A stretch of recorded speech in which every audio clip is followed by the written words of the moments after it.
چلہ گا رکھا ہے۔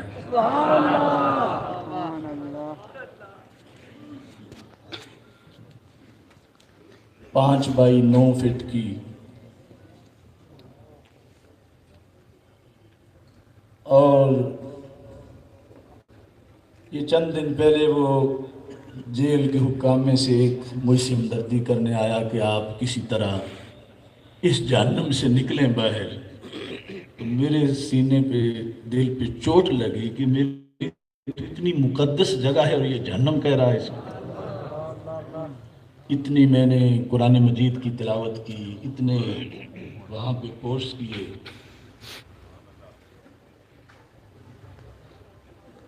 بہرحال شہید کا جو درجہ ہوتا ہے اس کا یہ مطلب نہیں کہ جس نے شہید کیا ہے اس کا کوئی درجہ ہے۔ ظالم کو تو اپنے ظلم کا خمیازہ بھگتنا پڑے گا، لیکن ہم تو یہ کہتے ہیں جو سچ پوچھو تو کہتی ہیں دیواریں قید خانے کی، بڑی مشکل سے ملتی ہیں بہاریں قید خانے کی۔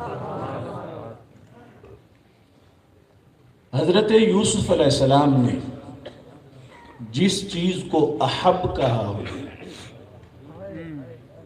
تو ہم اس کو کیسے ٹھکرا سکتے ہیں؟ رب السجن احب الی مما یدعوننی الی۔ کبھی حالات ایسے بن جاتے ہیں کہ رب کا پیغمبر وہ کہتے ہیں اے اللہ اس سے تو مجھے جیل اچھی لگتی ہے۔ احب ہے جسے اللہ کے نبی اپنے لیے احب کہیں۔ ہمیں بھی ایسے حالات کا سامنا کرنا پڑا، ہم نے کہا کوئی نہیں، اگر لوگوں کو ویسے سمجھ نہیں آ رہی تو رب السجن احب الی مما یدعوننی الی۔ جس طرف یہ مجھے روزانہ آ کے مشورے دیتے ہیں یا اللہ اس سے تو میرے لیے جیل بہتر ہے، تو اللہ نے دعا قبول کر لی۔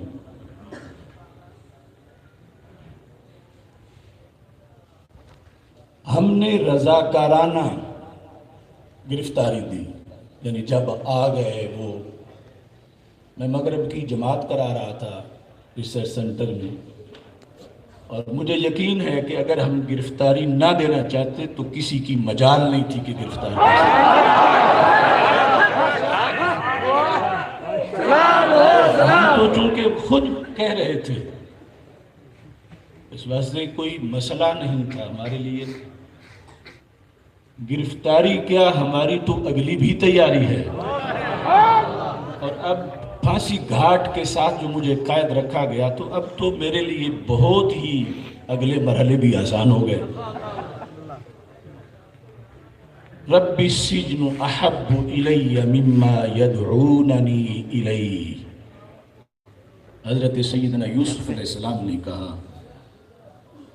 اس سے تو جیل اچھی ہے، لہذا میں نے لکھا ہے اپنے آرٹیکل میں جیل مطلقاً بری نہیں ہے۔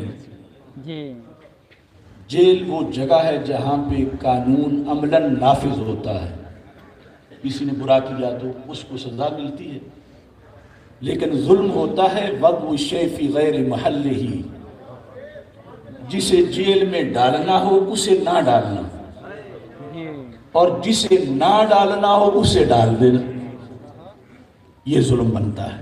جیل خود بری چیز نہیں۔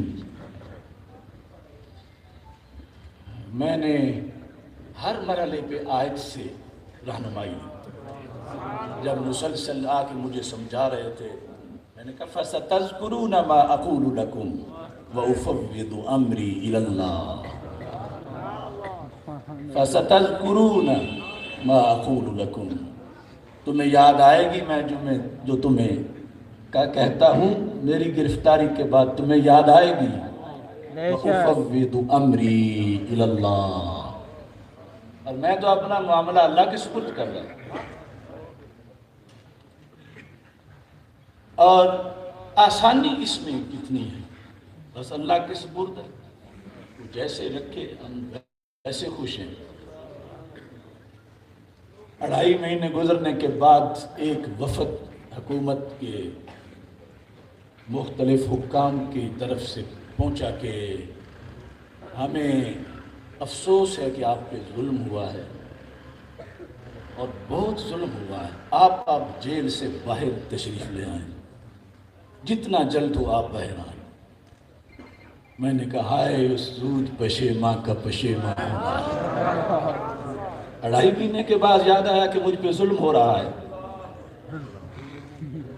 میں نے کہا میں آیا بھی سورہ یوسف کی روشنی میں ہوں، جاؤں گا بھی سورہ یوسف کی روشنی میں،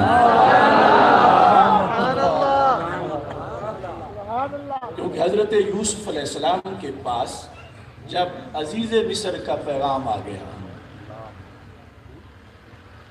تو وہ پیغام اس انداز میں آپ کے لیے دعوت تھی کہ آپ اب رہا ہو جائیں۔ وقال الملك ائتوني به، عزیز مصر نے کہا ان کو میرے پاس لاؤ۔ فلما جاءه الرسول قال ارجع الى ربك فاسأله ما بال النسوة اللاتي قطعن أيديهن۔ میں ایسے باہر آ جاؤں؟ کیوں میں باہر آؤں؟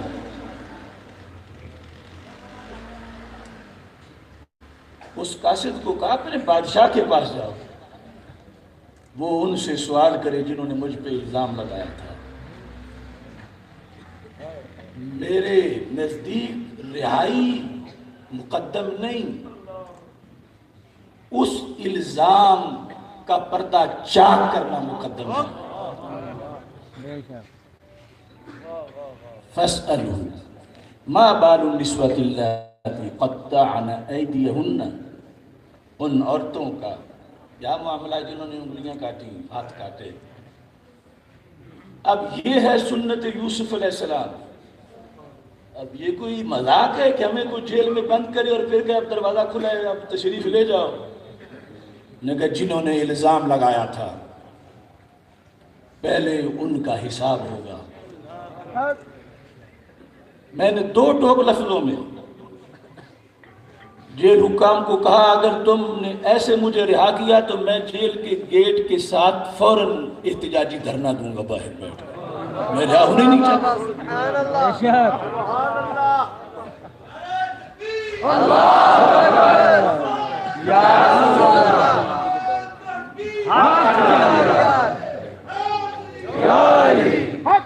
لہذا 8 دن جیل کا کھانا نہ کھایا، بھوک ہڑتال نہیں کی چونکہ شریعت اس کی اجازت نہیں دے رہی تھی، لیکن جیل کا کھانا میں نے نہ کھایا، جیسے بھی گزارا ہوا کیا۔ میں نے کہا تم مجھے قلم دو، میں اپنے مطالبات لکھنا چاہتا ہوں، میں رہائی چاہتا ہی نہیں۔ تو میں نے 6 مطالبات ان کو لکھ کر دیے۔ ماشاءاللہ۔ میں نے یہ تب کہا کہ میں اس جگہ سے میرا دل لگ گیا، میں نہیں جانا چاہتا، مجھے آپ قیدیوں کی ایک کلاس دے دیں۔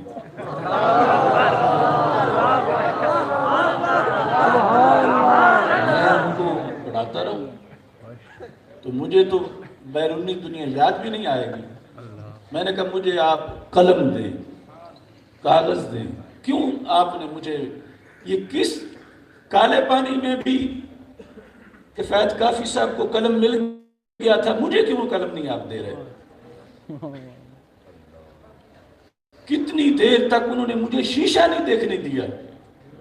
یہ اپنے آپ سے بھی اجنبی ہو جاتا، صرف پانی پیتے وقت مجھے اپنی تصویر نظر آئی پانی میں سے، لیکن ان چیزوں کی طرف نہیں جاتے اس واسطے کہ بیماریوں کو دیکھیں تو ایک رات بھی مشکل تھی، لیکن یاریوں کو دیکھیں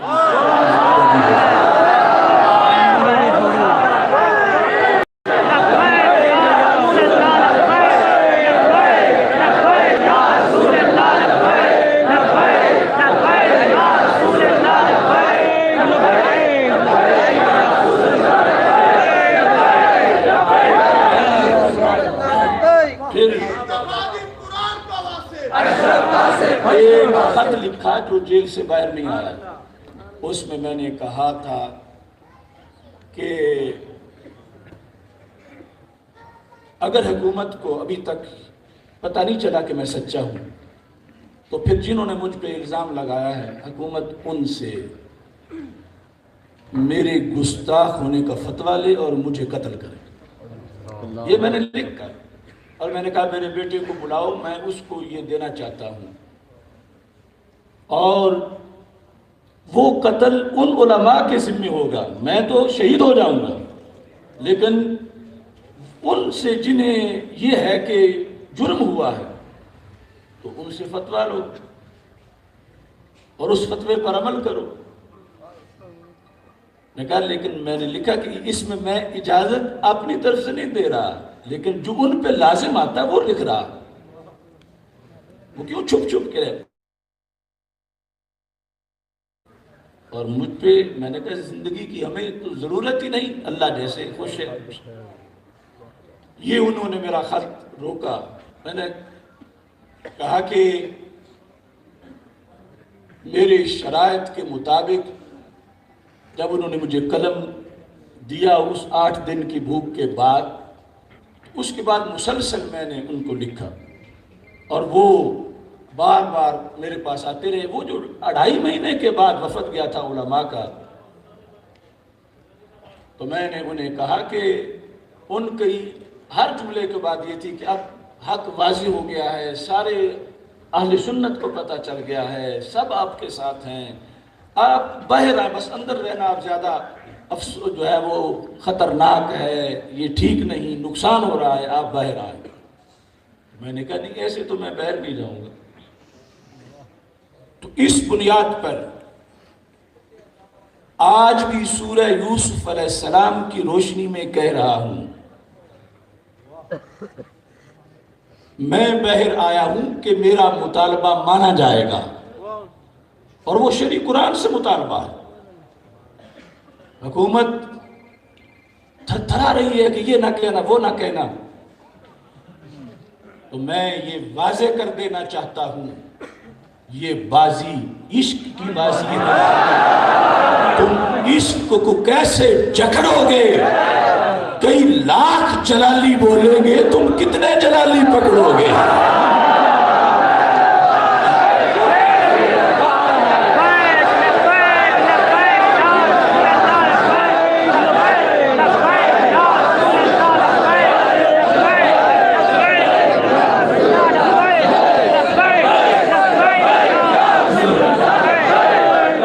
بازی عشق کی بازی ہے، تم عشق کو کیسے جکڑو گے؟ کئی لاکھ جلالی بولیں گے، تم کتنے جلالی پکڑو گے؟ کچھ اپنی قبر کی فکر کرو، اس روز جزا کو یاد کرو جب ظلم تمہارا بولے گا۔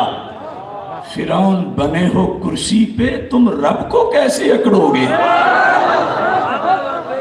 لہذا میں اپنا یہ مطالبہ منواؤں گا کہ جن لوگوں نے جھوٹا الزام لگایا ان کو شرعی سزا دی جائے، اور یہ فقہ میں ہے کہ حد قذف ساکت ہی نہیں ہوتی، اور کسی کو گستاخ کہنا یہ ہزاروں حد قذف سے بڑی حد ہے۔ کسی کو زانی کہنے سے اس کو وہ گالی نہیں ملتی جو اسے گستاخ کہنے سے ملتی ہے۔ اس بنیاد پر سورہ یوسف کے مطابق میں دنیا میں بھی ان کا مواخذہ اور تعاقب کروں گا، اور آخرت میں بھی انہیں گریبان سے پکڑوں گا۔ یہ میرا قرآنی حق ہے اور کوئی حکومت مجھے روک نہیں سکتی۔ میں ہوں اللہ کا بندہ، توحیدی ہوں، مصطفی ہوں، ایک ہے معبود میرا، وہی میرا ہے خدا۔ ایک ہے معبود میرا، ایک ہے معبود میرا، وہی میرا ہے خدا۔ میں کسی فرعون زادے کو نہیں ہوں مانتا. ایک ہے معبود میرا، وہی میرا ہے خدا. میں کسی فرعون زادے کو نہیں ہوں مانتا. پاؤں کی ٹھوکر پہ رکھتا ہوں غرور خسروی. یہ میں نے اسی چکی میں بیٹھ کے لکھا. پاؤں کی ٹھوکر پہ رکھتا ہوں غرور خسروی.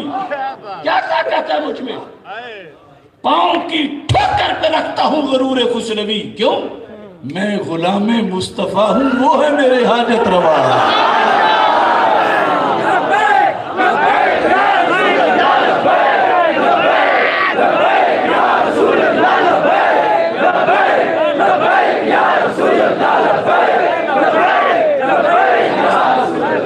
ایسے نہیں ہوگا. جن لوگوں نے قراردادیں پیش کی اسمبلیوں میں، جنہوں نے فتوے دیے، جنہوں نے جلوس نکالے، جنہوں نے بیان ڈالے، کم از کم 80 کوڑے ان کو مارے جائیں. یہ کم از کم سزا ہے. اگر شریعت کسی سید کو دیتی ہے گنجائش تو بے شک دے دی، لیکن شریعت کو نہیں بدلا جائے گا. اور اس کا اگلا مرحلہ سورہ یوسف علیہ السلام میں موجود ہے. میں وہ مزید اگلے مرحلے میں اس کو بیان کروں گا. آج میں سلام پیش کرتا ہوں آپ سب حضرات کو کہ 5 گھنٹے تقریباً چلے نوجوان. دنیا حیران ہے کہ یہ جذبہ کیا جذبہ ہے. میں ہر کوئی پوچھتا اب کیا کرنا ہے، کیا کرو گے آپ، کیا پالیسی ہوگی، کیا لاہ عمل ہوگا. تو میں نے ایک لاہ عمل اپنے لیے، آپ کے لیے، وہ بھی اشعار کی شکل میں لکھا ہے. حسینی ہوں، حسینی ہوں، حسینی ہی رہوں گا آخری دم تک.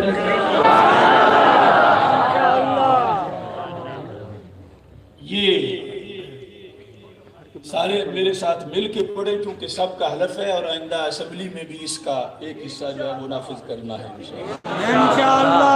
حسینی حسینی رہوں گا آخری دم تک.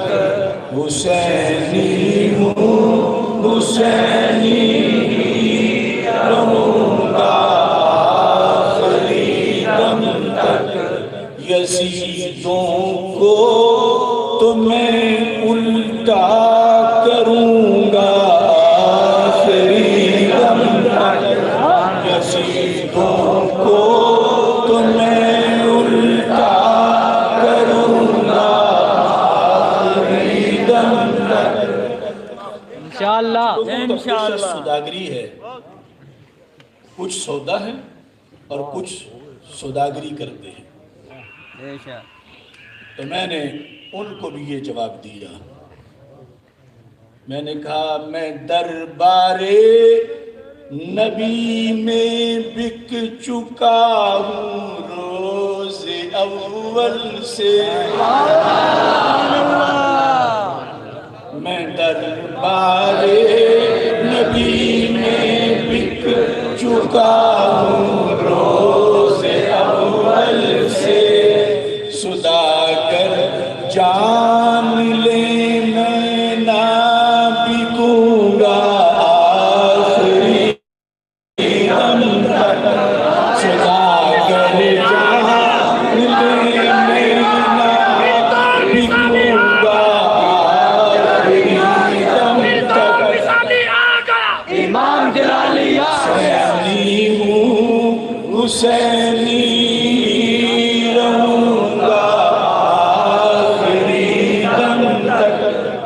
یہ روزانہ سحری کے ٹائم میں نے سینکڑوں بار اس اپنی چلا گاہ میں پڑھا ہے۔ مجھے اپنے فضل سے یہ حلف نبھانے کی توفیق عطا فرمائے۔ آمین۔ مجھے تنہائی کی قیدوں میں رکھ کے روکنے والوں، سبحان اللہ۔ نہ تم سے میں رکا ہوں نہ رکوں گا آخری دم تک۔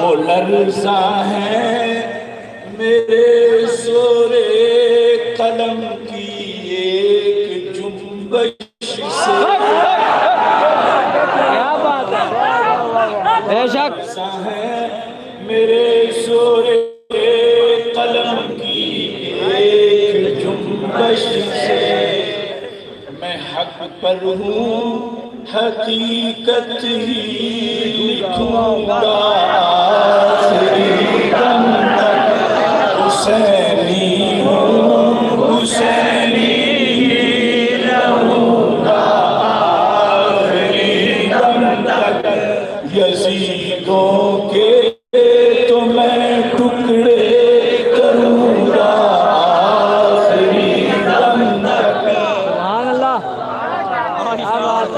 نبی کے نام پہ یہ سر کٹانے کی تمنا ہے،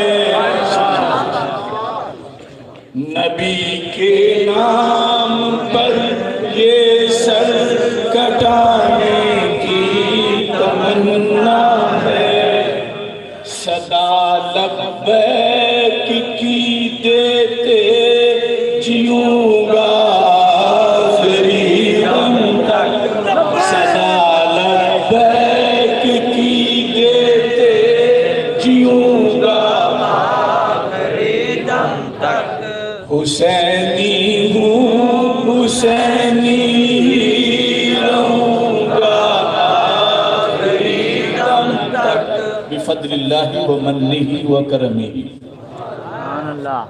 مجھے ختم نبوت کا محافظ رہ کے جینا ہے، مجھے ختم نبوت کا محافظ رہ کے جینا ہے، میں ہر مرتد کے سینے پہ چڑھوں گا آخری دم تک، میں ہر مرتد کے سینے پہ چڑھوں گا آخری دم تک،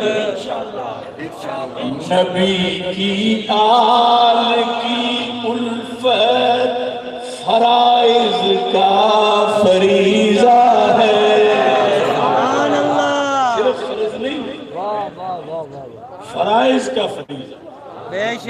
نبی صلی اللہ علیہ وسلم آل کی الفت فرائض کا فریضہ ہے، میں اس عطرت کی عظمت پر مروں گا آخری دم تک، میں اس عطرت کی عظمت پہ مروں گا آخری دم تک، حسینی ہوں حسینی ہی رہوں گا آخری دم تک، سبحان اللہ۔ سگے آلے محمد ہوں میری توقیر کافی ہے، صلی اللہ علیہ وسلم، سگے آلے محمد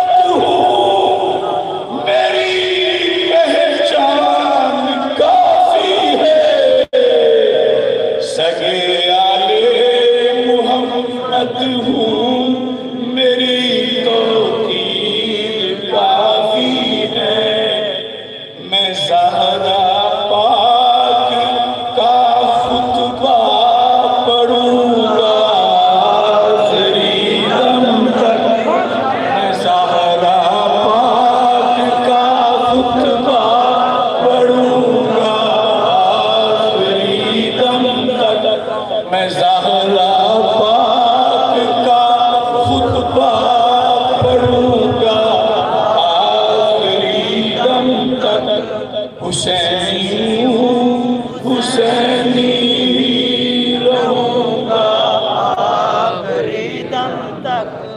نبی کے چار یاروں کا قصیدہ پڑھ کے جیتا ہوں،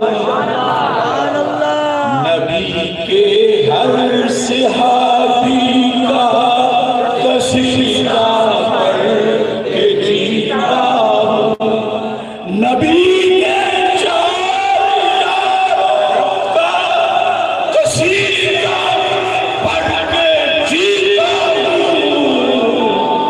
جسے ان سے چبھن ہے میں چبھوں گا، جسے ان سے چبھن ہے میں چبھوں گا۔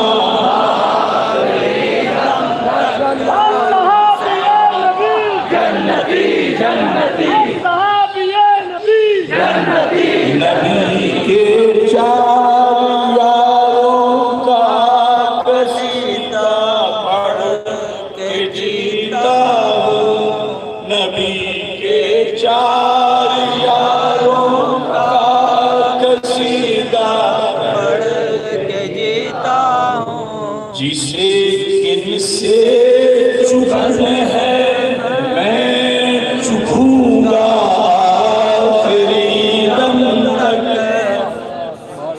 جنہیں شرف صحابیت ملا ہے حق تعالیٰ سے،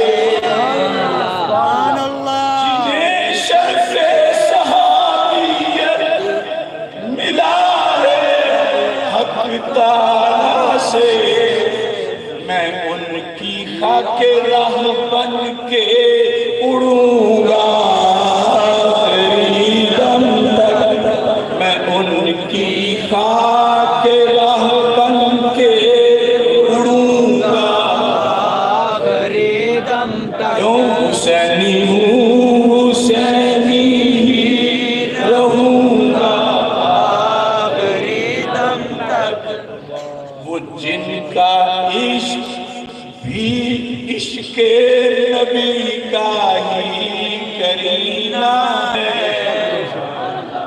وہ جن کا عشق بھی عشق نبی کا کرینہ ہے، میں پیغام صحابہ لے چلوں گا آخری دم تک، میں پیغام صحابہ لے چلوں گا آخری دم تک، کیوں حسینی ہوں حسینی ہی رہوں گا آخری دم تک۔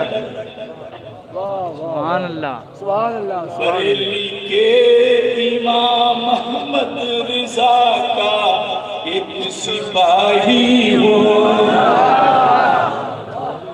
بریلی کے امام محمد رضا کا ایک سپاہی ہوں، میں ہر باطل عقیدے سے لڑوں گا آخری دم تک، میں ہر باطل عقیدے سے لڑوں گا آخری دم تک، کیوں حسینی ہوں حسینی ہی رہوں گا آخری دم تک۔ یہ لفظ آپ بھی ساتھ ہی اٹھا رہے ہیں نا، انشاءاللہ حسینی ہوں حسینی ہی رہوں گا آخری دم تک، ہم تمہارے ساتھ ہیں۔ نوٹ کر لیں کہاں کا تک سمجھیں، ذرا یہ نوٹ کر لیں سب روافض بھی خوارج بھی، ذرا یہ نوٹ کر لیں سب نواسب بھی روافض بھی، ذرا سب روافض بھی خوارج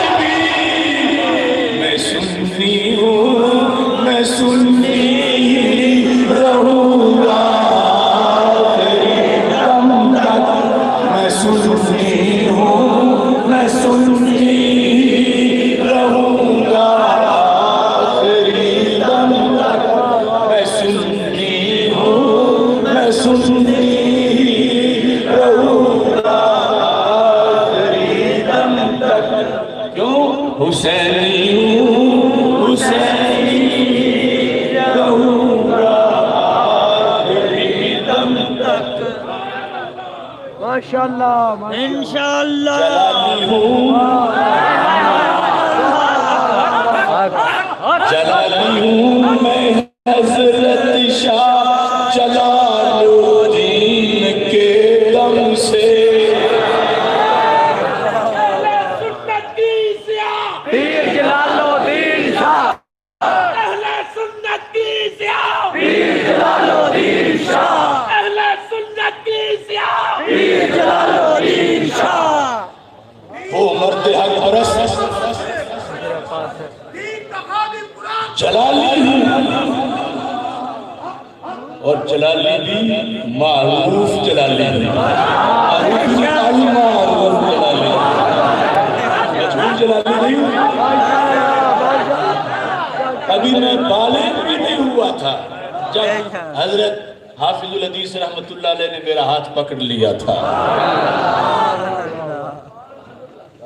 جلالی ہوں جلالی ہوں میں حضرت شاہ جلال الدین کے دم سے جلالی تھا جلالی بھی رہوں گا آخری دم تک جلالی تھا جلالی بھی رہوں گا آخری دم تک جلالی تھا جلالی رہوں گا آخری دم تک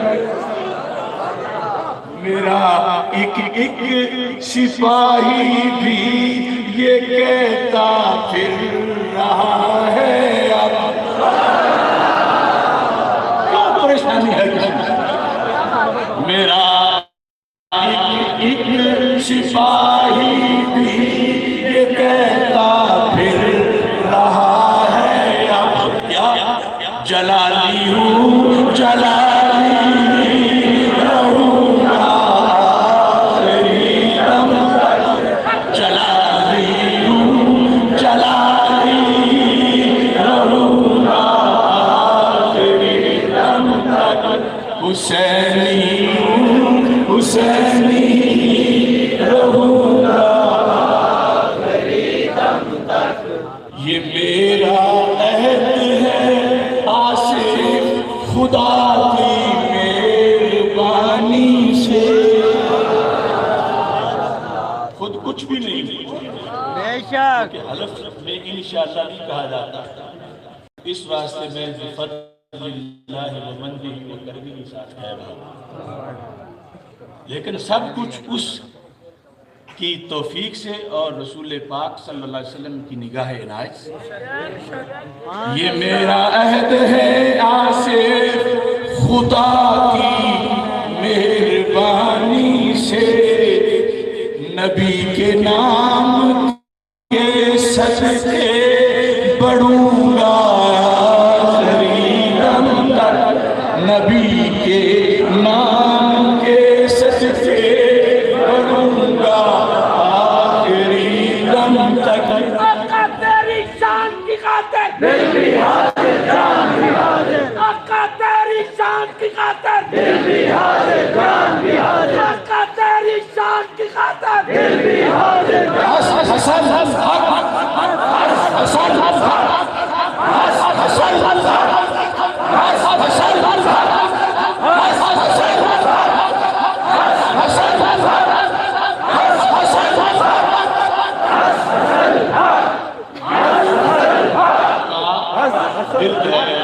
سب کے لیے کیونکہ منزل ابھی بڑی دور ہے بے شک اور یہ اس منزل کے پہنچنے کا ایک ذریعہ ہے قرآن کے نقطہ نظر سے سبحان اللہ اب اگلا یہ جو شعر ہے نا وہ ترتیب میں تو پہلے ہے لیکن میں نے آخر میں رکھا ہے چونکہ اس کا تعلق آخری لمحے سے ہے سبحان اللہ اور تم سن رہے ہو یہ یاد رکھنا جب وہ وقت آئے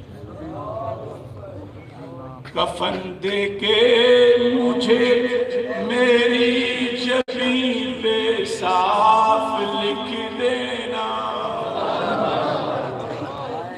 کفن دے کے مجھے میری جبیں پہ صاف لکھ دینا، حسینی تھا حسینی رہا ہے آخری دم تک، کفن دے کے مجھے میری جبیں پہ صاف لکھ دینا، حسینی تھا حسینی رہا ہے آخری دم تک، حسینی تھا حسینی رہا ہے آخری دم تک، حسینی حسینی آخری دم تک۔ یہ جو میرا دیوان ہے صدائے کف، مہربانی، بہت شکریہ۔ اس کی یہ اس کی پہلی نظم ہے۔ ابھی مجھے جب قلم نہیں ملا تو اس وقت کی ہے، جب میرے قلم کے لیے بار بار کہتے تو ان کو وہ کہتے ہیں کہ حافظہ ویسے ہی بڑا تیز ہے، تو ہم نے پھر وہ کافی سٹور کیا ہوا تھا۔ سبحان اللہ،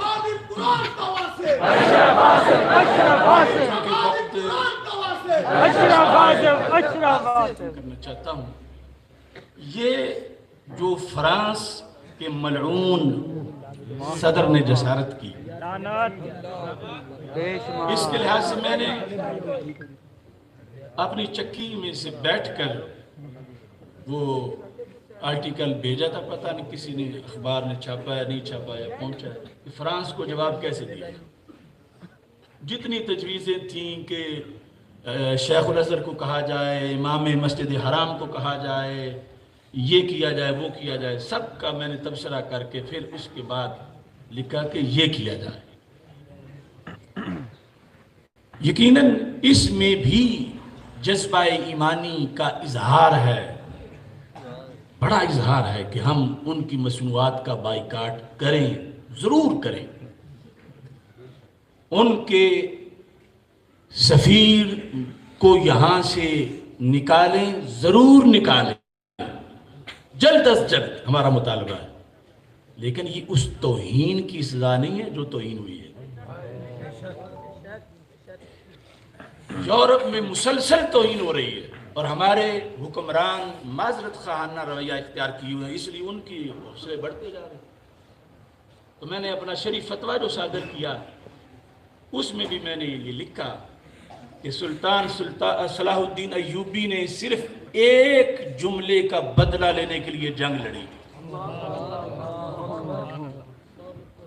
اس گستاخ بادشاہ نے کہا تھا این محمدکم فدعوہ ینصرکم، کہاں ہیں تمہارے محمد صلی اللہ علیہ وسلم، انہیں بلاؤ وہ تمہاری مدد کرے۔ مصر کے تاجروں کو اس نے جب شہید کیا تو کہا بلاؤ ان کو، تو سلطان صلاح الدین ایوبی بستر مرگ پہ تھے، بیمار تھے، یہ خبر پہنچی تو دعا کی یا اللہ موت سے پہلے مجھے ایک بار صحت دے، میں سے پوچھوں یہ غلام محمد کی ضرب تو برداشت نہیں کر سکتا اور تانے ان کو دے رہا۔ اس جملے کا بدلہ لینے کے لیے صلاح الدین ایوبی نے جنگ لڑی اور کہا کہ اسے تم نے زندہ پکڑنا ہے۔ زندہ جب پکڑا گیا تو سلطان نے اپنے ہاتھوں سے اس کا سر اتارا اور پھر ایک تھال میں رکھ کے دنیا کے سارے بادشاہوں کے درباروں میں بھیجا، کہا جو ہمارے آقا صلی اللہ علیہ وسلم کے بارے میں اس طرح توہین کا جملہ بولے ہم اس کا یہ حشر کرتے ہیں۔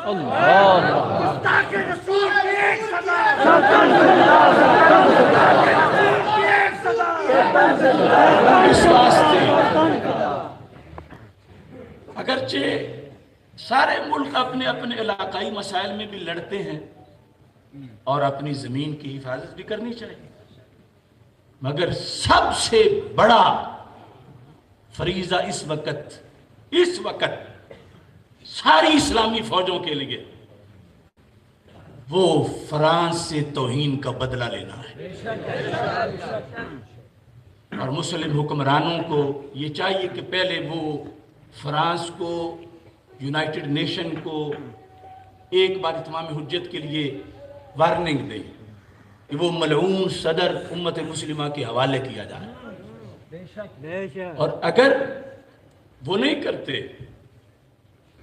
تو پھر اس کے بعد قیامت تک وہ فوج امت کی آنکھوں کی تارہ بنے گی جو فرانس پہ حملہ کر کے اپنے نبی کی توہین کا بدلہ لے گی.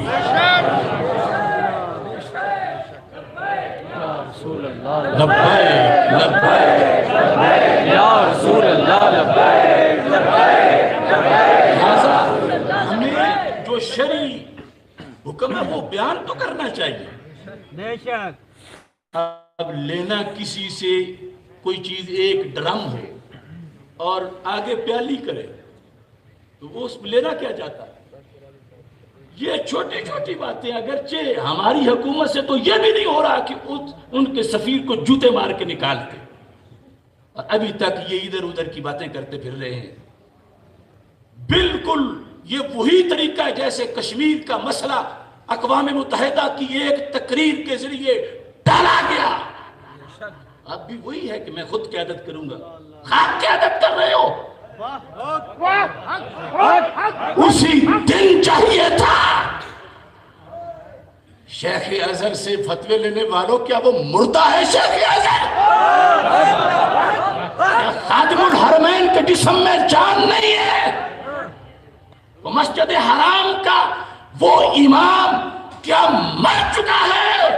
اسے ہم نے بتانا ہے کہ توہین ہوگی یہ بولو.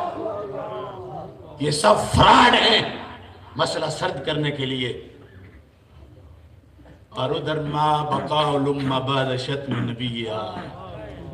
اس امت نے کیا جینا ہے جس کے رسول پاک صلی اللہ علیہ وسلم کو گالی دی. اور اب تو سرکاری سطح پہ دی گئی. یہ پہلا واقعہ ہے ایک ملک کا صدر اون کر رہا ہے اکڑ رہا ہے. اور پھر اس سے بڑا ظلم یہ ہے کہ وہ آگے تعویل کا کرتا ہے. میں اسلام کے خلاف نہیں ہوں, میں شدت پسندی کے خلاف ہوں. یعنی یہ ناموس رسالت صلی اللہ علیہ وسلم پہ پہرا دینا یہ اس کے نزدیک اسلام سے علیحدہ ایک چیز ہے. لہذا لوگوں کے جذبات کو ٹھنڈا کرنے کے لیے کہ ہم تو یہ انتہا پسندی کے خلاف ہیں, ہم تو شدت کے خلاف ہیں, اسلام کے خلاف نہیں. میں کہتا ہوں کمینوں, اگر ناموس رسالت پہ پہرا دینا اسلام نہیں تو پھر پیچھے اسلام کیا ہے؟ اور جو وہ ملعون بولتا ہے چند دن ٹھہر کے وہی ہمارے لونڈے لونڈے بھی بولنا شروع کر دیں. چینلوں پہ بیٹھ کے نام نہاد مفکر وہی بالکل. اب اس میں کوئی ہے ایک ذرہ بھر بھی کوئی گنجائش کہ جو وہ ملعون تعویل کر کے ڈالنا چاہتا ہے؟ تو ایسے ہی ان کے نیچے جو یہاں کے گماشتے ہیں جو کہتے ہیں کہ نہیں نہیں ہم بھی عاشق ہیں, ہم بھی عاشق ہیں, ہم بھی عاشق رسول صلی اللہ علیہ وسلم ہیں, ہم بھی نعت پڑھتے ہیں, ہم بھی یہ کرتے ہیں, ہم بھی روزہ رسول علیہ السلام پہ حاضری دیتے ہیں, مگر یہ انتہا پسندی نہیں ہونی چاہیے. وہ کیا ہے انتہا پسندی؟ ڈیفینیشن تو کرو اس کی. اگر ناموس رسالت پہ پہرا دینا انتہا پسندی ہے تو میں انتہا پسند ہوں. پاکستان کی پوری قوم انتہا پسند ہے. ہمیں کسی سرٹیفکیٹ کی ضرورت نہیں کہ کوئی ہمیں یہ کہے کہ اس بارے میں گول مول ہو جاؤ اور ہم تمہیں انتہا پسند نہیں کہو گے. نہیں کہیں, ہمیں کروڑ بار کہو, کیا بگاڑ لو گے ہمارا. مگر ناموس رسالت صلی اللہ علیہ وسلم پہ پہرا دینا عین ایمان ہے. حج زندگی میں ایک بار استطاعت والے پر, زکوٰۃ سال میں ایک بار, رمضان کے روزے 11 ماہ کے بعد, نماز صرف 5 بار فرض ہے ایک دن میں. مگر ناموس مصطفیٰ علیہ السلام کا فریضہ ہر سیکنڈ میں ہے. لہذا حکومت سے مطالبہ ہے. اور ایک وہ وزیر ہے کرتار پوری, شاید اس کو مذہبی بنایا ہوا ہے, وہ لوگوں کو ٹھنڈا کر رہا ہے, یہ کر رہے ہیں وہ کر رہے ہیں. کتنے دن گزر گئے, اے کیڑوں تم کہاں سوئے ہو؟ روتے وزارتوں کو فوری طور پر سب سے پہلے یہ کام کرو. یہ اپوزیشن اور حکومت آپس میں گلی ڈنڈا کھیل رہے ہیں اور ادھر امت کے فریضے کی طرف کوئی خیال نہیں, اور پھر ہمارا گلا دبا رہ جاتے ہیں, پھر ہمارے خلاف نہ بولنا, کرتوت صحیح کرو. ہم نے تمہارا کلمہ نہیں پڑھا. ایک ہے معبود میرا, وہی میرا ہے خدا. میں کسی فرعون زادے کو نہیں ہو مانتا, پاؤں کی پکڑ پہ رکھتا ہوں غرور خسروی. میں غلام مصطفیٰ ہوں, وہ میرے حاجت روا. سبحان اللہ. اس موقع پر گفتگو مختصر کرتے ہوئے میں اس ملک میں رہ کے اپنے بھائی کی وفات کی خبر 2 دن نہیں سن سکا. کس چیز کا بدلہ لیا انہوں نے مجھ سے؟ 2 دن کے بعد میں کوئی کالے پانی میں تھا, اور پھر اتنا ان کو ڈر کے مجھے ان کا چہرہ نہیں دیکھنے دیا, جنازے میں شرکت نہیں کرنے دی. لوگوں کے صرف بھائی ہوتے ہیں, میرا وہ روحانی بیٹا بھی تھا. دکھاؤ پاکستان میں کوئی کہ کسی بھائی نے بھائی کو اتنا پڑھایا ہو, کریمے سے بخاری تک. وہ مناصر کبیر, شہباز, شاہکار جلالیت, جس نے طاغوتوں کو نکیل ڈالی, عبد القادر جیسوں کو.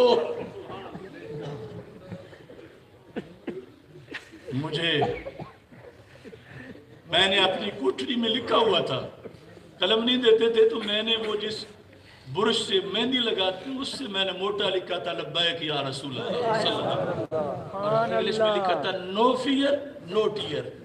میں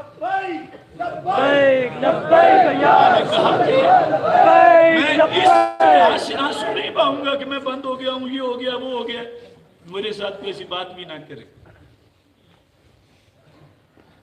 دیکھو وہ تیز رو ہمیں تو رلا چلا گیا, ایسا اٹھا کے سب کو بٹھا کے چلا گیا. نکلے تھے ہم اکٹھے کر لیں گے خوب کام, پہلی گلی میں مجھ کو بھلا کے چلا گیا. تکتی ہی رہ گئی بہنیں, آئے گا ایک دن کعب و وہب کو چابی تھما کے چلا گیا.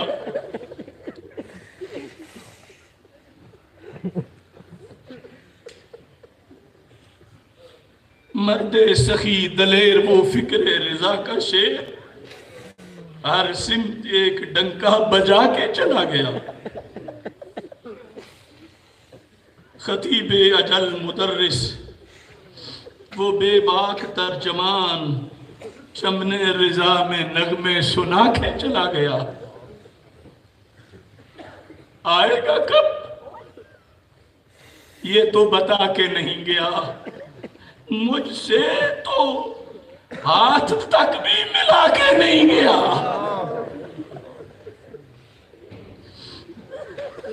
آئے گا کب یہ تو بتا کے نہیں گیا, مجھ سے تو ہاتھ تک بھی ملا کے نہیں گیا.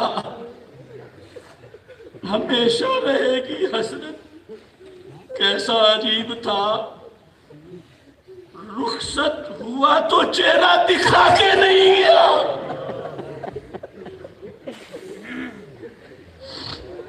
ہمیشہ رہے گی حسرت کیسا عجیب تھا, رخصت ہوا تو چہرہ دکھا کے نہیں گیا. پوچھوں کہاں سے اور میں کس سے, پوچھوں کہاں سے, پوچھوں کہاں سے اور میں کس راستے چلوں, وہ راہ گزر سے پردہ اٹھا کے نہیں گیا. دکھتی رہے گی عمر بھر میری رگے حیات, یادوں کے نقش دل سے مٹا کے نہیں گیا. کیوں مضطرب ہو آصف فراق عزیز میں؟ کیا اپنی شمع کیا وہ جلا کے نہیں گیا؟ جیا بگا کے اندر مرکز انشاءاللہ ان کا فیض بانٹتا رہے گا۔ یہ جیا بگا کے احباب آئے ہیں، اللہ ان کو استقامت عطا فرمائے۔ محمد کا اٹھ کے کھڑا ہو۔ اللہ کے فضل سے یہ حافظ بن چکا ہے، محمد عابد صاحب کا بیٹا، اور انشاءاللہ اسے ہم جس طرح ان کی والد صاحب کو پڑھایا تھا، انشاءاللہ اللہ نے وقت دیا تو پورا پڑھائیں گے۔ ایک بار الحمد شریف، 3 بار کل شریف پڑھ کے ایصال ثواب کے لیے میرے میں لگ کر۔